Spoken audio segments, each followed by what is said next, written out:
Today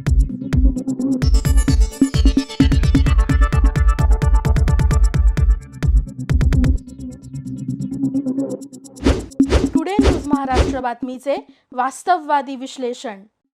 पालकमंत्री जयकुमार की निधीच त्यांनी दिलेला आहे की 15 लाख म्हणते ते ना, पण पालकमंत्री जयकुमार गोरे यांच्या शिफारशीने तो निधी आलेला जयकुमार गोरे दिलाय एवढं आम्ही सांगतो। आम्हाला माहिती आणि त्यांचं पत्र आहे आमच्याकडे, जयकुमार गोरेंनी पत्र दिलेलं आहे, त्याचं पत्र आहे आमच्याकडे की निधी जयकुमार गोरे यांनी दिलेला पालकमंत्र्यांनी।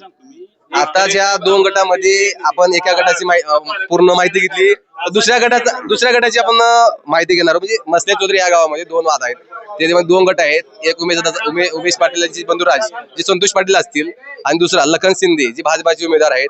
ह्या दोन गटाचा आज वाद बघत आहोत। नेमका उमेदवार कोण असेल, विकास कोण करेल, त्या उद्देशाने काय सांगाल तुम्ही, काय म्हणताय?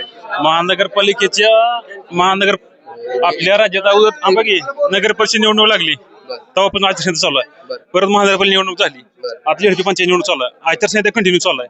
लेटर कुठं काढला आचारसंहितेत काढता येते लेटर आचारसंहिता असताना। आता ते म्हणतात की आचारसंहिता म्हणा प्रशासकीय मान्यता आली नाही, म्हणजे हे लेटर येऊन चॉकलेट द्यायचं काम आहे। लेटर मी चॉकलेट शेत रस्ता करायचं म्हणलं की शेतकऱ्याची सही लागते, मान्यता लागते, नंबरिंग व्हावं लागते, तेव्हा शेत रस्ता होतोय।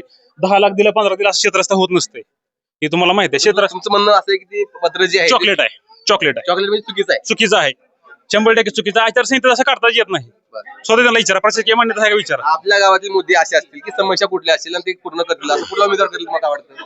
लखन शिंदे गेल्या वर्षी उमेश पाटला आम्ही निवडून दिलं, काही केलं नाही जिल्हा परिषदेचे।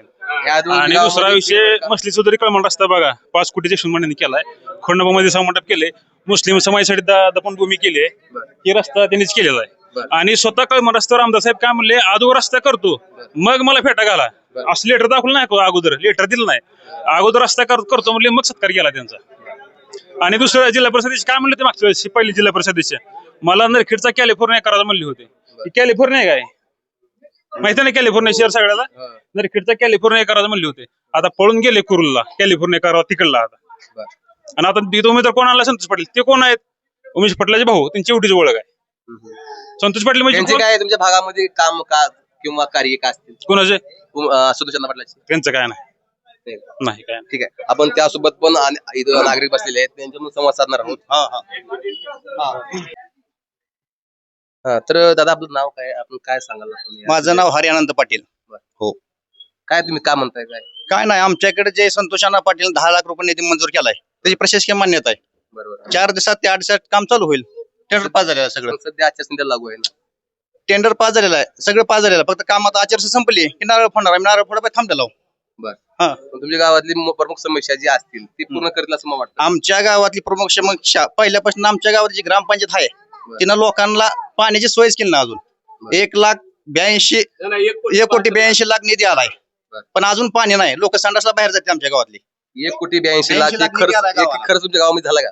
काहीच विकास झाला नाही, शून्य। मी म्हणतो 1,82,000 जे रुपये म्हणताय, हे खर्च 1,82,00,000 रुपये जे म्हणताय तुम्ही निधी, हे खर्च झाला आहे का? काहीच खर्च झाला नाही, एक 10% खर्च झाला असं, 50% बिल काढले ती। हो, हे तुमचा आरोप आहे? आरोप आहे, हा। आपण त्यासोबत पण आपल्या सोबत सरपंच पण या ठिकाणी आहे, सरपंच आपण डायरेक्ट आपण मुलाखत घेणार आहोत, म्हणजे त्यांच्याकडून प्रतिक्रिया घेणार आहोत। सरपंच साहेब, हे म्हणतात 1,82,00,000 रुपये तुमच्या निधी आला आहे, पण तुम्ही खर्च 50% असं खर्च केला असं म्हणतात, काय सांगाल तुम्ही?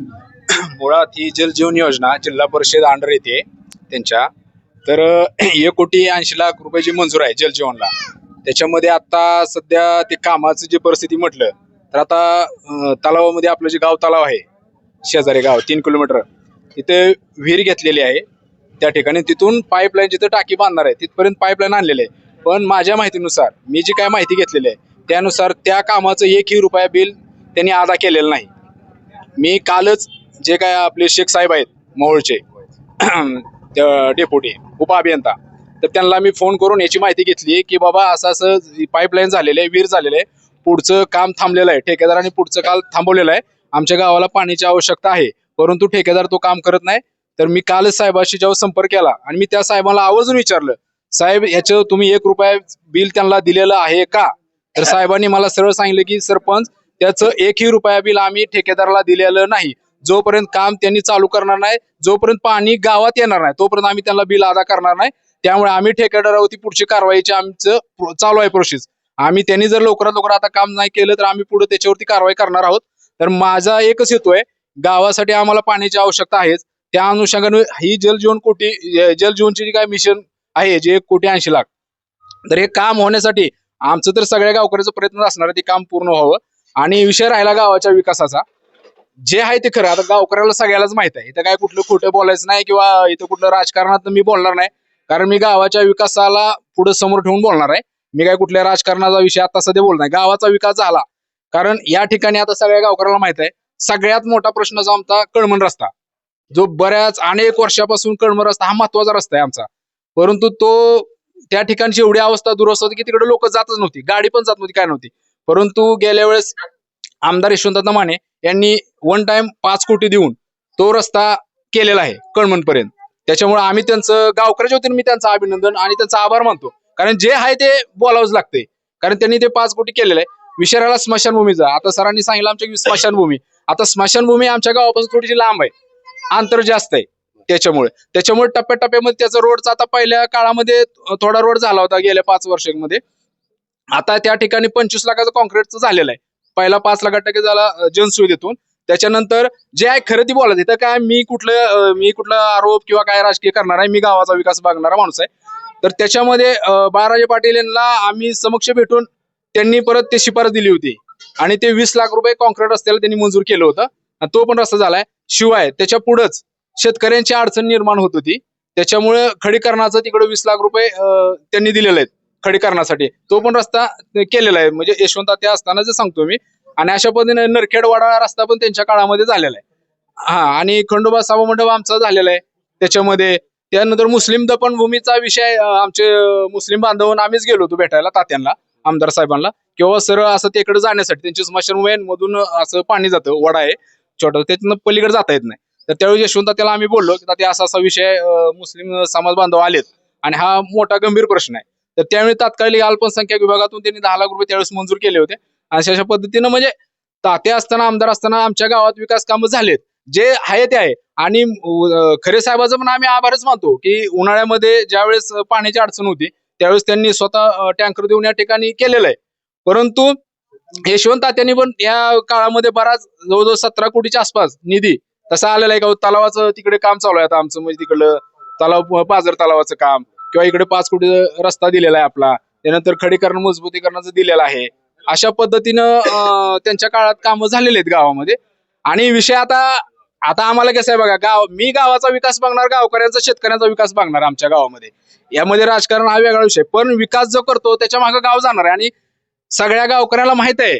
त्यामुळे कुणी कुणाला, सगळे समजदार आहेत, सगळे गावकरी समजदार आहेत, सगळ्यांना सगळं समजतं, जे त्यांच्या मनात आहे ते करणारच आहेत.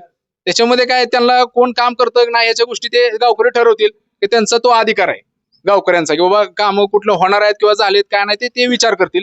त्यामध्ये आपण काय जास्त मी बोलणार नाही. पण त्यासोबत आपण आज तुमच्या गावापर्यंत पोहोचलो आहे, जे पंचायत समिती असेल, जिल्हा परिषद असेल, या निवडणुकीसाठी आम्ही तुमच्या गावापर्यंत पोहोचलो आहे. पण तुमच्या गावाचा विकास होईल, तुम्ही आज सरपंच पदावर आहात, पण कुठला उमेदवार जिल्हा परिषद देशी तुमच्या गावामध्ये निधी आणत आणि ते काम करत?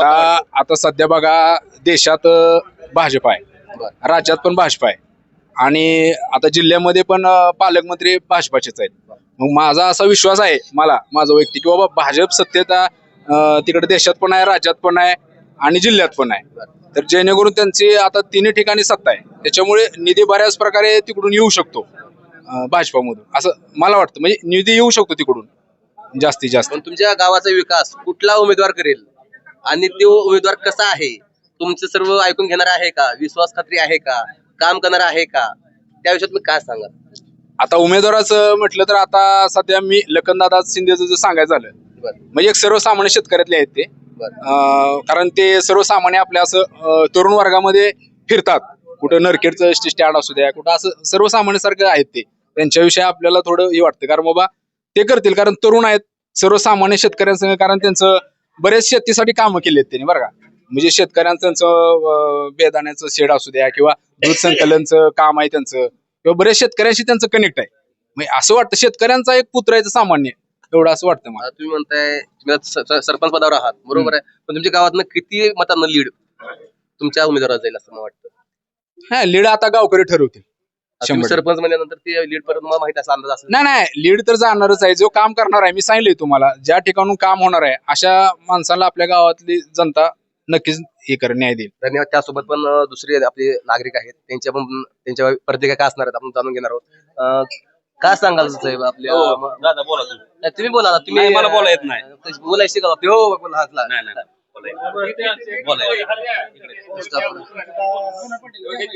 तरी त्यासोबत पण नागरिक आहेत. दादा काय सांगाल, जे आता उमेदवारी चालू आहे, इलेक्शन चालू आहे, उमेदवार कुठला असणार आहे, कुठला उमेदवार काम करेल असं तुम्हाला विश्वास आहे त्या उमेदवाराचा? आमचं म्हणणं आहे की उमेदवार तुम्ही जे म्हणता हो, ते आमचं गाव अतिशय हुशार आहे. गावातले लोक ते बरोबर आम्ही कार्य म्हणता उमेदवार करतात. नाही. तुम्ही कुठला उमेदवार म्हणताय ते तुम्ही ठरवा ना. मी संतोष अण्णा पाटील. संतोष अण्णा पाटील काम करेल असं 100%. याच्या अगोदर त्यांची कामं कार्य त्याच्या अगोदर तुम्ही खूप काम नरकेला खूप काम केलं तिने आता चालूला. ते लोक म्हणतात नरखेड भागामध्येच काम केलेत, पण तुमच्या गावामध्ये आता काही करतील ना इकडे. आता 10 लाख रुपये निधी दिला ना मसल्याला. बरं. हा, अजून निवडून यायचं तर 10 लाख रुपये निधी मंजूर केलाय. ते ठामपणे सांगतो मी तुम्हाला. आणि ती काम होणार 101%. तिकडल्या शेतकऱ्याला आम्ही जन्माच्या अगोदरपासून शेतकऱ्याची अडचण आहे त्या असं आहे. आणि राजू खैरेनं देगाव मस्ते चौधरी 15 लाख रुपये निधी प्रोसेस मध्ये येते. आणि शाळा हायस्कूल विद्यानिकेतन प्रशाला विद्यार्थ्याची खूप अडचण आहे स्वच्छतागृहासाठी. त्यासाठी 15 लाख रुपये निधी मंजूर करून आणलाय. आणि आपलं दलित समाज हा आणि दलित समाजाचा 25 लाख रुपये त्यांच्यासाठी मंजूर निधी करून आणलेला आहे. हे तुम्हाला 2-3 महिन्यात कळलं हो. असं आहे त्याचं काय नाही. कारण आमच्या गावात लोक अतिशय हुशार आहेत. कुणाचा कसा टांगा पलटी करायचा हे लोकांना कळतो. असं आहे ते, काय नाही. त्यासोबत आपण मसले चौधरी या गावामध्ये आहोत. वाद प्रतिवाद होऊ शकतो. या ठिकाणी गावातला समस्या आहेत, या गावातला विषय गावातच मिळला पाहिजे. हा विषय फक्त बाहेर येऊ नये याकरिता आपण ह्या गावामध्ये आलो आहोत. तरी आता आपण मसले चौधरी ह्या ठिकाणी आपण लोकांच्या प्रतिक्रिया घेतला आहोत. मसले चौधरी ह्या गावामध्ये 2 गट दिसले आपल्याला. एका गटाकडनं लखन शिंदे ह्यांच्याकडं कोल दिसतो, दुसरीकडे संतोष अण्णा पाटील ह्यांच्याकडे पण दिसतो. पण ह्या 2 गटामधलं वादविवाद चालू होता. हे वादविवाद कुठल्या मतामध्ये दिसतील, कुठला उमेदवार निवडून येऊ शकेल हे आपण पाहणार आहोत. पाहूया टुडे न्यूज. आपल्या परिसरातील बातम्या पाहण्यासाठी आजच टुडे न्यूज महाराष्ट्र चॅनलच्या बेल आयकॉनला क्लिक करून सबस्क्राईब करा व नोटिफिकेशन मिळवा.